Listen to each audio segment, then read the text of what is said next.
जय हिंद दोस्तों from Assam home guard की खबर आपलोक खबर निश्चय ভাল আৰু মোৰো ভাল বেয়া মাজতে চলি আছে থাম্বনেল দেখি আপোনালোকে নিশ্চয় গম পাইছে হয় আমাৰ গৃহৰক্ষী জোৱানৰ যিটো চাকৰি ম্যাদ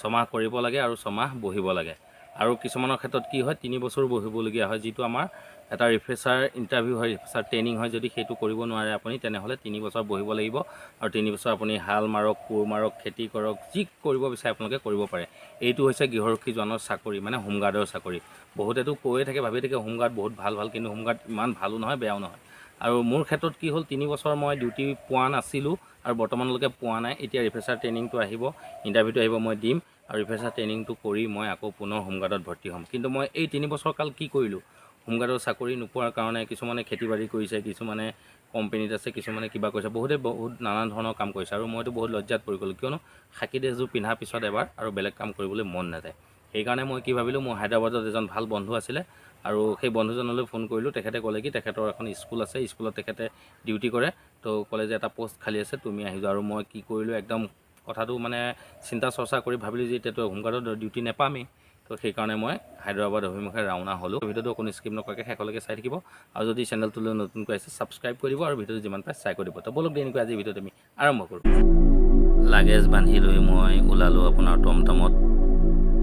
এতিয়া মই গৈ আছোঁ গুৱাহাটীলৈ আৰু গুৱাহাটীৰ পৰা যাব লাগিব হায়দৰাবাদ ট্ৰেইনত আৰু মই টমটমত বহি আছোঁ আৰু আহি পেলাই মই আমাৰ গুৱাহাটী ষ্টেচন পাই গ'লোঁ ইয়াতে এতিয়া মই ৱেইট কৰিব লাগিব ৰাতিপুৱালৈকে যিহেতু আমাৰ ট্ৰেইন ৰাতিপুৱা আছে আৰু এনেকৈ গোটেই নিশাটো চাওক মানুহবোৰ কেনেকৈ শুই আছে গুৱাহাটী ষ্টেচন ফাইনেলি মই এতিয়া আছোঁ গুৱাহাটী ষ্টেচন বেক চাইডে দেখিছে গুৱাহাটী ষ্টেচন এতিয়া বাজিছে 11:30 ৰাতিপুৱা 6:30 আছে ট্ৰেইন আৰু ইয়াতে এইটো মোৰ চাওক এইটো ৱেইটিং হল ইয়াতে মই এতিয়া আছোঁ বৰ্তমান ৰাতিপুৱা 6:30 বজাত ইয়াৰ পৰা ফ্ৰেছ হৈ ওলাই যাম আপোনালোকে ভিডিঅ'টো শেষলৈ চাই থাকিব আৰু এতিয়া মন মাৰি মই প্লেটফৰ্মলৈ গৈ আছোঁ আমাৰ যিটো প্লেটফৰ্মত আমাৰ ট্ৰেইনখন আহিব ফাইনেলি এতিয়া ৰাতিপুৱা 6:30 বাজিব আৰু 5:30 বাজিলে এতিয়া এইখন মোৰ ট্ৰেইন सीट चाम और 4टा बहिम आपलोके भिडिओটো শেষলৈ চাই থাকিব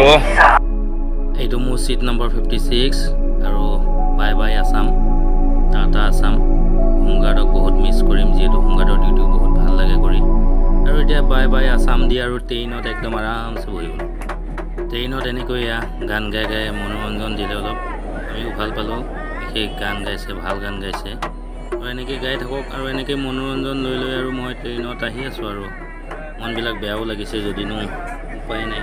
গৃহৰক্ষী জোৱানৰ চাকৰিটো বহুত ভাল আছিল আৰু এয়া চাওক কি দেখা পালোঁ এইবিলাক চাওক ড্ৰাগছ টানি আছে ড্ৰাগছ দেখিছেনে ঠোঙাত ড্ৰাগছ টানি আছে আৰু এয়া সকলোবোৰ মানুহ কোন ক'ৰ মানুহ মই চিনি জানি নাপাওঁ আৰু সকলোৱে নিজৰ কামত ব্যস্ত হৈ ট্ৰেইনত শুই আহি আছে আৰু ময়ো তেখেতলোকৰ ভিডিঅ' কৰিলোঁ এটা ইতিবাচক দৃশ্য যিহেতু মোৰ ভিডিঅ'ত ৰখি যাব আৰু এনেকৈ মন মাৰি আৰু মই ট্ৰেইনত উঠি আছোঁ আপোনালোকে এনেকৈ জাৰ্ণি কৰিছেনে বহুত দূৰলৈ কেতিয়াবা হায়দৰাবাদ হওক বেংগলোৰ হওক তামিলনাডু হওক আৰু আহি পিনে মই পাই গ'লোঁ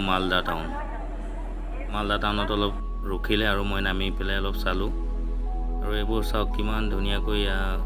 সাহায্য বিচাৰি ঘূৰি ফুৰিছে তেওঁলোকে হয়তো শাৰীৰিকভাৱে অক্ষম যেন মোৰ লগা নাই কৈ ধৰি খাব পৰা মানুহ কিন্তু এনেকুৱা মানুহক মই কেতিয়াও 1 টকাও নিদিওঁ আৰু এই বুলি কৈ মই আহি ভুৱনেশ্বৰ পাই গ'লোঁ এইটো ভুৱনেশ্বৰ ষ্টেচন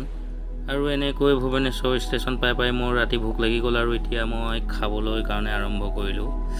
এয়া চাওক মাছ দিলে ভাত দিলে আৰু এয়া মানে কিবা চাম্বাৰ নে কি কয় আৰু ইয়ালৈ মই খোৱাত পুৰা ব্যস্ত হৈ গ'লোঁ একদম পানী বটল লৈ গৈ যিহেতু বহুত ভোক লাগি আহিছিলে আৰু ইমান খানা টেষ্টি নহয় তথাপিতো আৰু যিখিনি টেষ্টি পাইছোঁ তেনেকেই খাইছোঁ আৰু এটা ষ্টেচনত আহি কিনে ৰখিলে ময়ো অলপ ৰখিলোঁ ভাল লাগিলে ইয়াৰ পৰিৱেশটো চাওক কি সুন্দৰ अभी विशाखापट्टनम में केला खाया हूँ बहुत गर्मी है यहाँ आप धूप देख सकते हो बहुत गर्मी है यहाँ पे बहुत गर्मी मतलब जब हम असम से आया था ना मतलब उड़ीसा तक ठंडा था लेकिन अभी जब विशाखापट्टनम पहुँच गया तो मतलब ये तेलंगाना जब पहुँच गया हम तो इतना गर्मी है मतलब सोचो मत इतना ही गर्मी है अभी देखो मैं कैसा गमछा लेके ऐसा हूँ गंजी पहन के हूँ गर्मी की वजह से अभी देखो मैं विशाखापट्टनम इसमें थोड़ा केला खा रहा था केला खाया हूँ যিহেতু এতিয়া আমাৰ ছেকেণ্ডাবাদ ষ্টেচন পাবৰ টাইম হৈছে, সেইকাৰণে আমি চবেই মুখ হাত ধুই লৈছোঁ। মুখ হাত ধুই কৰি কাপোৰ কানি বান্ধি লৈছোঁ আৰু ইয়াতে দুই এজন মোৰ চিনাকি হৈ গ'ল। যিহেতু ট্ৰেইনত আহিলে এনেকৈ লং সফৰ কৰিলে চিনাকি দুই এজন ওলায়, তাতে দুই এজন মোৰো চিনাকি মানুহ মই লগ পাই গ'লোঁ।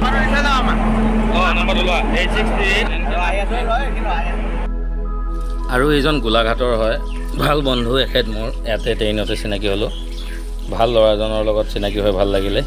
আৰু তেখেতো এতিয়া তেখেতৰ নিজৰ জেগাত যাব, তেখেতৰ য'ত ডিউটি কৰে,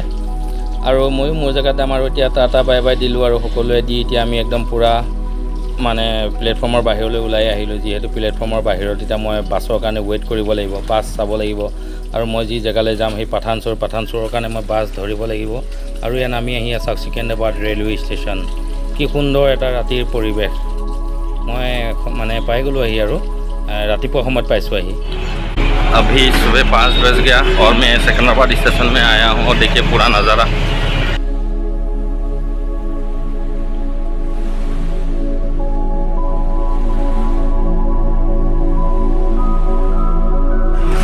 अभी सिकंदराबाद पहुँच गया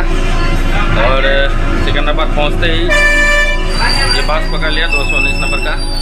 अभी मेरे को जाना है पठानचोर और पठानचोर से फिर दूसरा गाड़ी पकड़ना है, फिर मेरा जगह पर जा पाऊँगी। फाइनली हम अपना रूम पहुँच गया, ऊपर है हमारा रूम। अभी रूम ज़्यादा सेटल नहीं किया हूँ क्योंकि पूरा कपड़ा बर्तन इधर उधर हो रहा है। बाद में साफ धूप करके हम दिखाएंगे आप लोगों को। पूरा एरिया बहुत अच्छा एरिया है, धूप बहुत है लेकिन दिखाई दे रहे ऊपर, बहुत धूप है इधर। तो फ्रेंड्स, मेरा वीडियो अच्छा लगे तो प्लीज़ लाइक कर देना, लेकिन पहले सब्सक्राइब ज़रूर कर देना और एक प्यारा सा कमेंट कर देना, क्योंकि ये मेरा नया चैनल है। अगर आप लोग सपोर्ट करेंगे तो मेरे को बहुत शांति मिलेगा। प्लीज़ प्यारा सा कमेंट के साथ सब्सक्राइब कर देना। तो वीडियो कैसा लगा ज़रूर बताना। तो इसके लिए बाय बाय।